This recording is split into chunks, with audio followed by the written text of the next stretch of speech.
और आइए बात करते हैं बंगाल की, जहां पर राम नाम की सियासत अब जोरों पर है।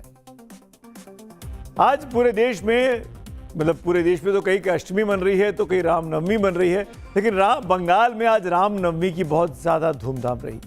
देश की नजर पश्चिम बंगाल पर लगी हुई है क्योंकि वहां चुनाव होने वाले हैं और रामनवमी चुनाव के मौसम में आ जाए यानी ये त्योहार, तो मान के चलिए कि सियासी ध्रुवीकरण और चुनावी रणनीति का केंद्र पूरा बंगाल बन ही जाता है।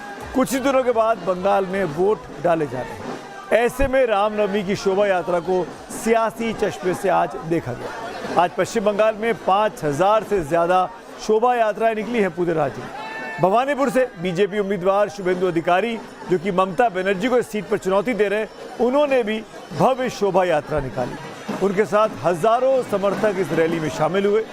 शोभा यात्रा पदुपुकुर से शुरू होकर एल्गिन रोड, हाजरा मोड़ से गुजरते हुए हाजरा क्रॉसिंग तक पहुंची। यहाँ से मुख्यमंत्री ममता बनर्जी का घर सिर्फ आधा किलोमीटर की दूरी पर है, यानी उनके घर तक जाकर एक तरीके से दस्तक दी गई बीजेपी के नेताओं के द्वारा।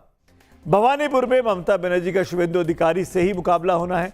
ऐसे में साफ है शोभा यात्रा के जरिए ही शुभेंदु अधिकारी ममता बनर्जी को सीधे, बेहद सीधी और नजदीक से चुनौती देना चाहते हैं।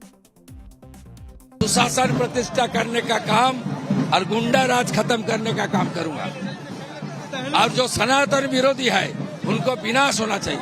भवानीपुर इस बार हॉट सीट माना जा रहा है, एक तरफ ममता बनर्जी, एक तरफ ठीक है उस नंदीग्राम भी आपका भाषण में हॉट था, लेकिन कोल्ड कर दिया मैंने।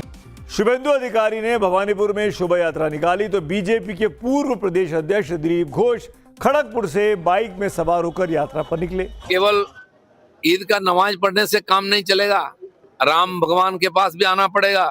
इसलिए राम किसका है कौन जान, दुनिया का सबका राम है, दुनिया की मालिक है। आप उनको समझ में आ रहा है कि बिना राम के सहारे बंगाल में जितना मुश्किल है। आज अभिषेक बनर्जी बोल रहे हैं बीजेपी के नेता लोगों को घर से निकाल दो, उनके नेता लोगों को हिम्मत ही नहीं जाने का लोगों के सामने। हम भी नहीं जाए क्या? लूटपाट किया, नौकरी के लिए पैसा लिया और लक्ष्मी भांडार का कटमानी लिया, आवास योजना का कटमानी लिया, पानी, जमीन, विद्युत, सब चीज का कटमानी खाया। आपका जाने की हिम्मत नहीं है, हम क्यों नहीं जाए भाई? हम उनको सुशासन देंगे, हमको डेवलपमेंट दे, हम तो जाएंगे। आपके मुंह नहीं जाने के लिए पब्लिक आपको भगाएगा। उधर ममता बनर्जी ने भी सोशल मीडिया पर रामनवमी की बधाई दी। सोशल मीडिया प्लेटफॉर्म एक्स पर ममता ने लिखा, रामनवमी के पावन अवसर पर आपको हार्दिक शुभकामनाएं। शांति, समृद्धि और विकास के आपके संदेश अत्यंत प्रेरक हैं। मर्यादा पुरुषोत्तम श्री राम के आदर्श हमें धैर्य और एकता के साथ आगे बढ़ने की शक्ति प्रदान करते हैं। आशा है कि ये उत्सव सभी के जीवन में खुशहाली और सकारात्मकता लेकर आए। ममता बनर्जी बीजेपी को जय श्री राम कहने पर लगातार घेरती आई हैं। कल दीदी भवानीपुर में अपनी कॉन्स्टिट्यूंसी में प्रचार प्रसार कर रही थी। इसी चुनावी मंच से उन्होंने बीजेपी पर हमला करते हुए कहा कि राम तो सबके हैं, किसी एक की प्रॉपर्टी नहीं है। शांतिते पालन करबेन, प्रशासनेरो जारा भगवान राम आपकी प्रॉपर्टी नहीं है, भगवान राम सबके हैं, ना होय कारण रामनवमी सबके लिए है। मिছিল আমরা সবাই করি। तो बंगाल में राम किसके हैं? वैसे राम तो हम सबके हैं, लेकिन बंगाल में जब चुनाव चल रहा हो और रामनवमी का मौका आ जाए, दोनों पक्षों की तरफ से राम के नाम पर सियासत किया जाए, प्रभु श्री राम के नाम पर, तो ये सवाल उठना बहुत ही लाजमी है कि आखिरकार बंगाल में राम किसके हैं। ये सवाल हमेशा से उठा है। बीजेपी पर वोट के लिए राम के इस्तेमाल का आरोप उनके विरोधियों ने लगाया है।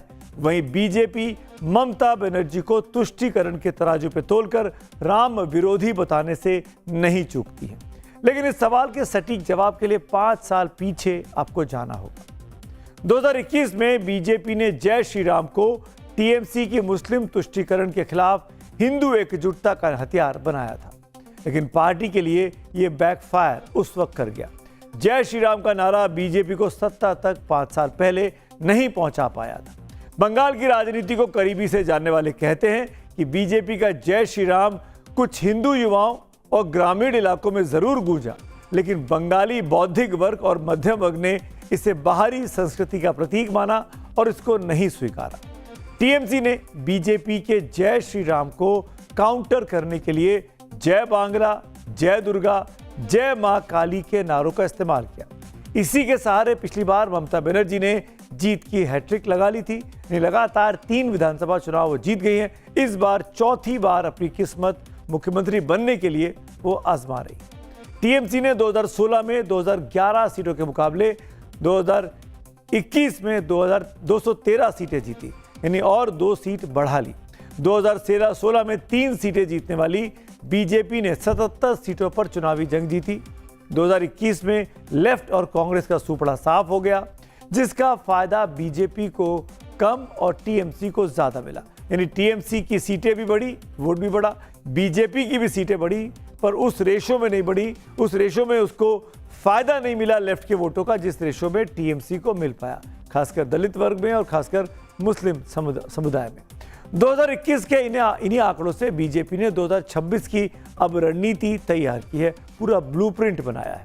बीजेपी जानती है कि बंगाल में हिंदुत्व तो काम करता है, लेकिन मां काली, दुर्गा पूजा और बंगाली अस्मिता का स्थानीय रूप देना जरूरी है, क्योंकि सिर्फ जय श्री राम की वाली सियासत बंगाल में बीजेपी के जीत के सपने को साकार करने के लिए काफी नहीं है। केवल जय श्री राम बोलने से काम नहीं चलेगा, आपको जय दुर्गा, जय काली भी बोलना पड़ेगा, और उसमें खासकर बाहरी का जो फ्लेवर है उसको दूर फेंकना होगा। इसी पर बीजेपी अब काम कर रही है।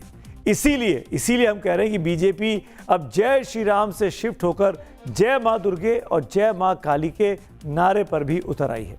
इसकी शुरुआत पीएम मोदी ने पिछले साल ही कर दी थी। बोरोरा आमार प्रणाम नेबेन, छोटोरा भालोबासा,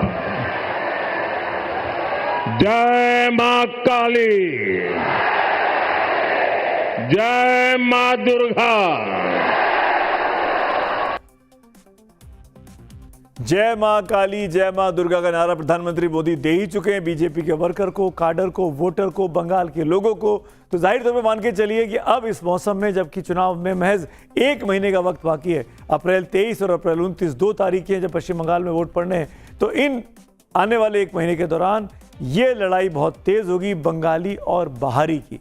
बीजेपी को बाहरी पार्टी कहती है तृणमूल कांग्रेस, और बीजेपी कहती है कि ममता तो तुष्टीकरण की राजनीति करती है, सिर्फ मुसलमानों के वोटों की उनको चिंता है, हिंदुओं को वो नहीं पूछती हैं। और अब जो वो जय श्री राम के नारे या जय महादेव के नारे लगा रही हैं, तो वो सिर्फ बीजेपी के दबाव में आके ऐसा कर रही हैं। दरअसल पश्चिम बंगाल की हिंदू परंपरा मुख्य रूप से शक्ति पूजा पर आधारित है।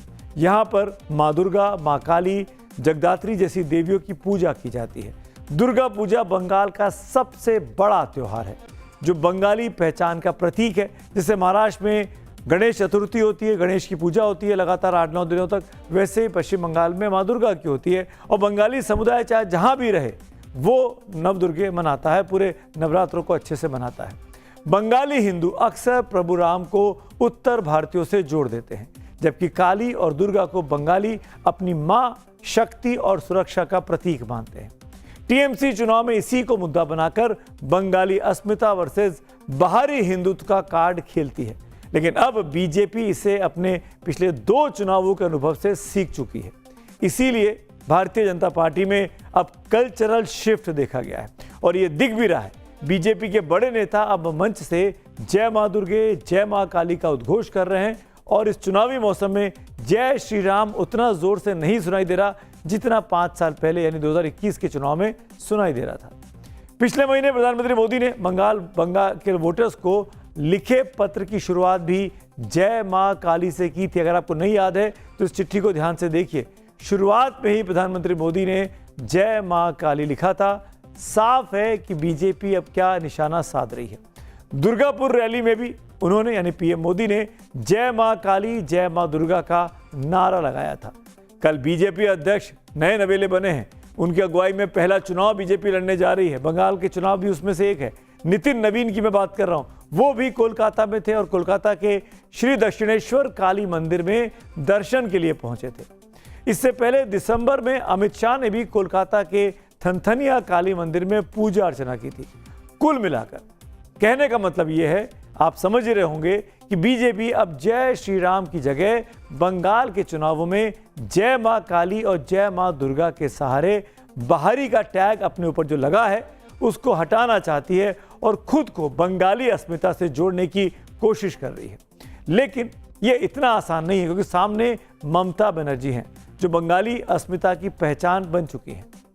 इसीलिए ममता तो बंगाल की सियासी नब्ज पकड़ने की धुरंधर खिलाड़ी हैं और इसमें कोई दो राय नहीं है। ममता बनर्जी ने जिस तरीके से 32 साल के लेफ्ट के शासन को उखाड़ फेंका था 2011 में, वो ममता बनर्जी 2011, 2016 और 2021 में लगातार अपनी सीटें, अपनी मजबूत अपनी पकड़ बंगाल में दिखाती आई हैं। और तो और जो उनका सामने विपक्ष रहा उसको बहुत कमजोर कर दिया, चाहे लेफ्ट हो चाहे कांग्रेस हो। ये तो पिछले चुनावों में बीजेपी ने कुछ दम दिखाया था, 19 का लोकसभा चुनाव और 21 का विधानसभा चुनाव।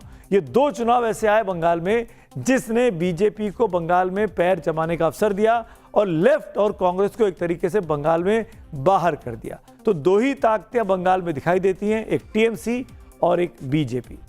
अब ऐसे में बीजेपी की रणनीति इस बार कितना काम करेगी कि वो जय श्री राम के बदले जय माँ दुर्गे या जय माँ काली बोले, उसके जरिए बंगाली अस्मिता को टटोले, तो क्या बंगाल के लोग, बंगाल के वोटर इससे बीजेपी से, प्रधानमंत्री मोदी के प्रयासों से प्रभावित होंगे? ये तो हमको 4 मई को पता चलेगा जब नतीजे सामने आएंगे। नतीजे कब सामने आएंगे ये कहना अभी तो जल्दबाजी होगा, लेकिन 4 मई तक का इंतजार करना होगा।